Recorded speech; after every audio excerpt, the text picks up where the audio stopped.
We've set up our career and gone over the rules and parameters. Now it's time to start assembling the roster that'll take Bradford City back to the Premier League.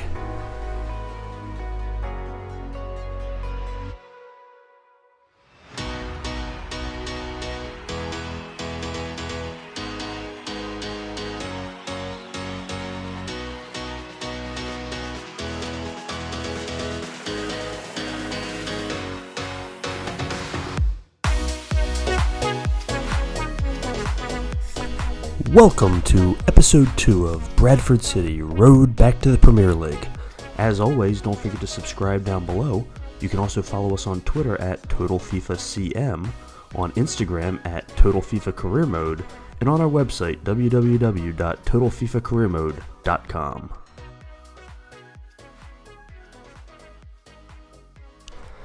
Today we're going to discuss our roster assembly strategy, how we identify players to go after, and show you the moves that we've made in the first transfer window before the start of the regular season to get our squad ready for the opening match. Now, as you can see on the screen, we're listing almost every player on the current Bradford City roster on the transfer list. This squad has some usable players, but no one with any growth potential. The highest potential rating on this entire squad is 73, and that's just not going to do it as we move up the higher leagues. So what we're doing is listing all but a few players in order to get as much transfer money as possible, so that we can go out and acquire higher growth players that we've identified. You can see on our short list some of the players that we've already identified and that we're going to be targeting. The players I'm looking for have a few specific qualities to fit into my particular style of play. I'm looking for tall players, preferably over 6 feet. I like physicality in players and the ability to not get knocked off the ball. Plus, headers are a big part of retaining possession in my game, so that's why we gravitate towards tall players. Now, because this team's going to be filled with young players, stamina is going to be an issue, so I factored in a player's stamina rating into my decision making. Stamina was a major issue in FIFA19, and it seems early on in FIFA20 like the game has it under more control. It's not as big of an issue, but still young players have low stamina ratings for some unknown reason. Because this is a youth movement, I want players with positional flexibility as well, so that they can move around when we have these stamina issues and I have to make substitutions. I've identified players whose rating stays high at more than just their primary positions. I've used SoFIFA.com to do all my preliminary research and figure out which players fit what I'm looking for. The players I want for this career have a potential of at least 80. That way they can still be part of this team once I get to the higher levels, and ideally a part of my Premier League roster. Of course, the higher the rating, the more expensive, and my entire transfer budget for this team is a little over $2.8 million, and I need to turn over the entire roster. Now, I also have the value of the current players, and I'm going to be trying to do some player swaps as well, but it's imperative that I make every dollar go as far as possible in these negotiations. So the players I'm looking for have high potentials, but most of them have a current overall rating in the high 50s to low 60s. So after extensive research, I've identified the best players that fit everything I'm trying to do, from positional flexibility to height to skill set to price. And my first target is Filippo Tolomello. He's a 17-year-old defensive midfielder, and he's currently playing for Trapani in the Italian Serie B. His current rating is 61, he's got a potential of 80, but more importantly, he can play every position on the pitch without dropping more than 2 points in rating. And of course his value, according to SoFIFA, is only $475,000, which fits perfectly in my target range of what I'm trying to acquire. Now, typically when you're doing a player swap in FIFA, I've found that you have to offer around 1.25 to 1.5 times the value of the player you're trying to swap in order to get the player that you want. Meaning, if I want to get Tolomello without having to pitch in any cash, I need to offer a player whose value is somewhere in the $600,000 to $700,000 range. So as I look through my team here, I try a couple players in this range, but as usual, they don't want the first player I offer, they make you switch positions. I eventually get to Anthony O'Connor, a 26-year-old center back who's a current 65 with the potential of 67. This is exactly the kind of swap I'm looking to make. O'Connor is a little bit better than Tolomello now, but not by a lot, and he has no growth potential. When in doubt, I will always exchange some current rating value for future potential. So we finally found a player they liked, but of course they want a little extra cash. Luckily $18,000 is no big deal, so this is an easy deal to take. Of course, now we've got to sign him. And this can be a bit of a tricky process because there's really no getting it wrong. If you piss them off at some point during the negotiations, it's just over and they get up and walk out. So you have to tread lightly. As we're building this team, the squad roles are going to be the tricky part, because everybody wants a decent squad role, and we're going to give a lot of playing time to a lot of guys. So we'll do what we can, but most of them are going to want something decent. So not surprisingly, he wants important, and that's fine. They typically want 5 years, and that's what I want. The more contract time, the better for me. So we give him 5 years. And then we don't want any part of release clauses. I have a standard policy about not doing release clauses. Luckily, he has identified what he wants, so this is easy. And we just hit accept and we go on our business. He's cheap, he's young, he's good. He's going to be a centerpiece of our team. Now, I'm not going to go into quite as much detail on the process for the rest of these guys, since I'm generally looking for similar types of players. But let's get to know our newest team members, shall we? Next up is Soum. He's an 18-year-old defender from FC Zurich, and he can play both in the defensive midfield and anywhere along the back line. Since I don't know what kind of formations I'm going to settle into yet, or exactly what players I'm going to end up being able to acquire, this kind of versatility is really essential for this first batch of players. Now once again, I'm going to go for a player swap here. Soum's value comes in at around $400,000, so I'm probably going to need to part with somebody in that $500,000 to $600,000 range again. Soum's currently a 60 with an overall potential of 80, and you can see that versatility that I talked about before.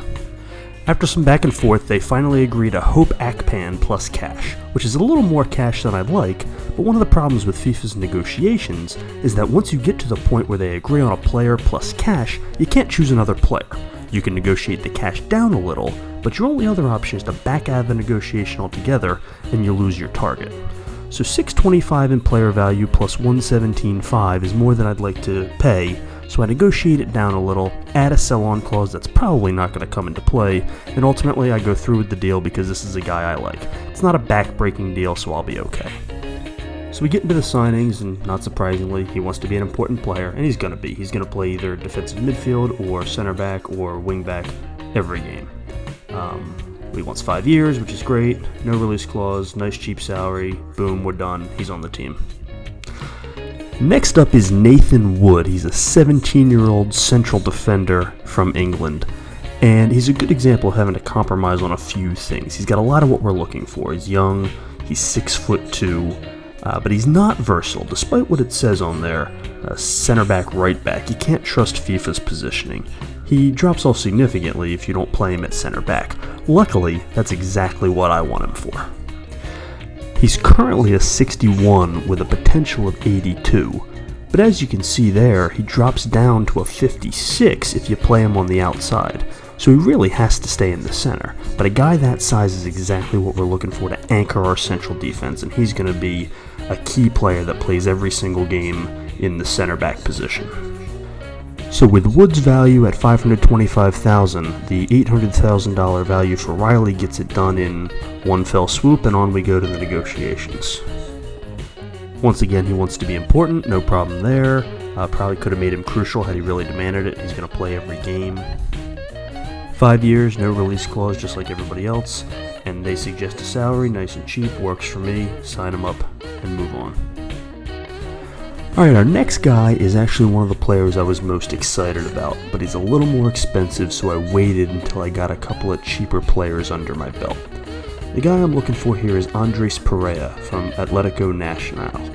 He's an 18-year-old central defender, and he's going to play our central defensive midfield position. Now, there's going to be times when we have two of these guys, and we already have Tolomelo who can play it and Soum who can play it. But this is a really important position in a possession-style game that I like to play, and this is a key player. He's tall, he's versatile, he can play other positions, but this is where I envision him seeing the most time. So Perea is valued at $725,000, and I've only got one player who's worth that, and they probably won't even take him. So this one's probably going to cost me some cash, but I'm prepared for that. I haven't spent much yet, so that's going to be okay. Perea is currently a 63, and he's got the potential to be an 83, which gives us the highest potential we've acquired yet if we can get him. And he's best at defensive midfield, but he can also play wingback, fullback, center back, and even center mid without losing too much of his overall rating. So when the end result ends up being a little over $1 million between player value and cash, that's okay. This is a major centerpiece for us, and we gotta get him. So hopefully these negotiations go smoothly. Once again, he wants to be important. That's fine. I would have made him crucial as well. We're going to offer him the same 5 years we offered everybody, and of course no release clause. And once again, they offer the salary, which is the best case scenario. All I have to do is accept, which I will, and we got our man. Have we noticed a trend yet? At this point, you're probably saying enough with the defenders, but that's a really important cornerstone philosophy of what we're trying to do. Gotta have good defense. That said, of course, we're going to need to score, we're going to need to move the ball around. So our next guy is going to be Max Bird, because he's a true central midfielder from Derby County. Now Bird checks a lot of our boxes. He's a true center mid who's actually 6 feet tall. That alone makes him rare. And then on top of it, he's 18 years old, and he's valued at only $450,000. Additionally, he can also play attacking mid or left or right mid without dropping too far. He's currently a 60, he only drops to 59 at either one of those positions, and he's got an overall of 80. So this is a guy that really can grow into a lot of different positions depending on what formations we end up with. You can see that Derby County's being a little bit of a pain trying to find a potential trade partner, despite saying we want this position, they still don't want anybody. And this is one of the annoying things about this negotiation module. It can get redundant, it can get old, but we finally get a guy, Ben Richards, Everton. Then we can add some cash and we'll try to drop it down a little bit here, but then we finally get our guy for a little more than I'd like to spend, but that's okay.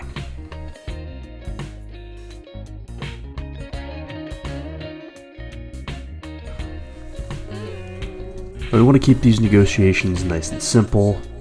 We'd like to make him a rotation player, but he's not going to go for it. He wants to be important. Eventually this is going to get us in trouble, but it's the only way to get these guys, so you do it and you figure it out later. He's going to get us 5 years, no release clause, just like everybody else. And then that's a little more than I'd like to pay him, but again, you try to negotiate it too hard and you end up losing the guy. It's just not worth $1,000 here or there, so we sign him and move on our way. Our next target is Bali Moomba from Sunderland, and this one is very simple. Bali is cheap. He's young, he can play a couple different positions, but more importantly than anything, he's dirt cheap and has good potential. So Bali's a current 55, which is going to be a struggle even at this level, but he's got an 80 potential, making him the cheapest player in all of FIFA with an 80 potential or greater. He comes in at a value of 170, which should make him very easy to acquire, probably without having to give up any valuable assets and certainly not any cash. So we offer a couple of inexpensive players, we get them to take one, and now we've got our guy and we have a chance to negotiate. Now the only thing that's going to be tricky about this is the squad role, because he's not going to get to play as much as some of the other guys. We can't have him be important. So we're going to try and make him a prospect. He wants to be sporadic. Sporadic is fine. He'll see enough time off the bench so we can make that happen. He gets the same 5 years as everybody else, no release clause, and then for the first time we have to actually pick his salary. Now this usually ends up costing me a little bit more than when they suggest it, because you don't want to come in low and have him walk away. But this is enough to get the offer done, and we've got Bali Moomba. Turning our focus back to offense a little bit, our next target is James Rowland. He's a attacking midfielder, wing, left, right, middle type player. He's an offensive player. He's currently with Shrewsbury, and he's another young, inexpensive player. He's 17 years old, and he's valued at $230,000.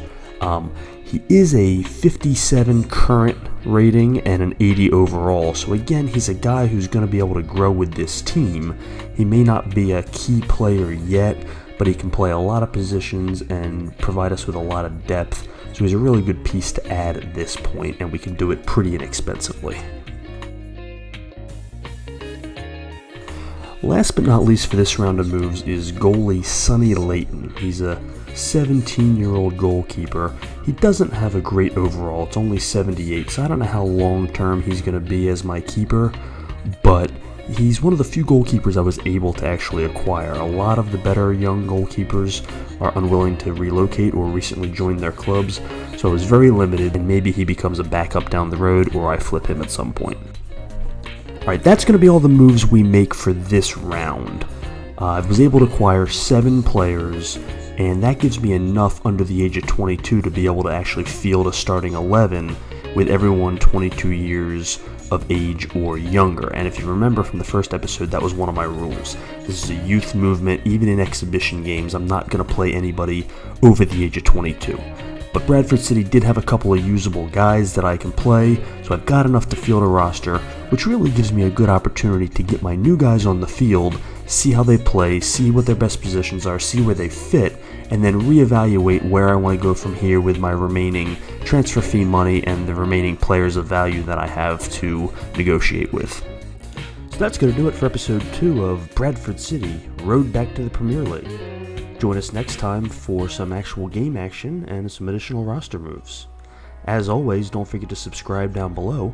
You can also follow us on Twitter at TotalFIFACM, on Instagram at TotalFIFACareerMode, and on our website www.TotalFIFACareerMode.com.